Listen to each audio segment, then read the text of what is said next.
Welcome to Sam Explains It All, a multimedia series meant to help you analyze the material you love. I'm your host, Sam, and this episode we will be talking about Homestuck and the Looking Glass cell theory.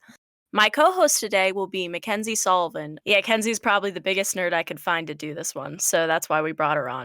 The Looking Glass cell theory, it's really hot. It's a really sexy phrase because it's super easy to remember. You're like, oh, I view myself as I view a mirror, and you get to use the analogy and everything. It's so sexy.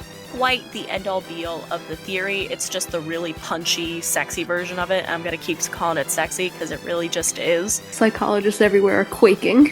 Yeah, every psychologist, if anyone is a psychologist, they're going to listen to this and they're going to be like, Cooley is not sexy. And then they're going to think of a different theory. They're going to be like, you know what's sexy? It's the autonomy of I don't know, like, I'll tell you what, PTSD or something. Like some sexy, the trolley problem. Now that. That one fucks. If I had to think of one psychology theory that fucks, it's the trolley problem. And yet it's still like he's hiding behind that visage, the visage. What's the word? How do you pronounce this? Visage?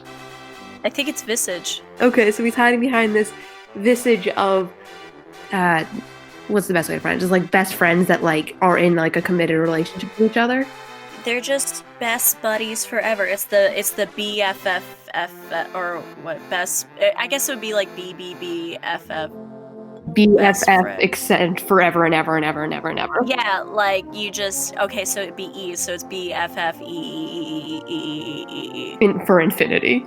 And then exactly. And then the last quadrant is kind of a 3-person quadrant, which bases around the idea of one person making sure the other two don't actually kill each other because they all kind of need each other around. So just like a business meeting. Pretty much, yes.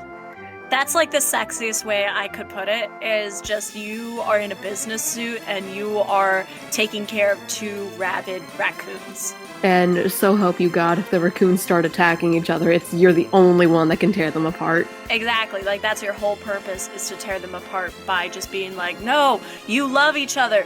Sort of. Like, don't do this. It's similar to Jesus, how you go from 8 to 30. That's kind of that's gonna be my goal, is I hope I can bring Jesus into every one of these discussions, but not bring religion into it. I just kind of want to like throw him in there, like someone's just talking about, they're like, yeah, you know how when you're drinking wine, I'm like, yeah, you know, like Jesus. Like Jesus did that, my homeboy. This is why everyone associates Jesus Christ Superstar with me. You got Jesus on the brain. I got Jesus on the mind, man. I got heaven on their minds, as they say in the musical or opera. It's technically a rock opera. Can I ban you from your own podcast? Is that a thing I can do? No, it's called Sam Explains It All, and unless you can find another Sam, it's me. Damn, I guess I'm stuck. Yeah, you're stuck here now.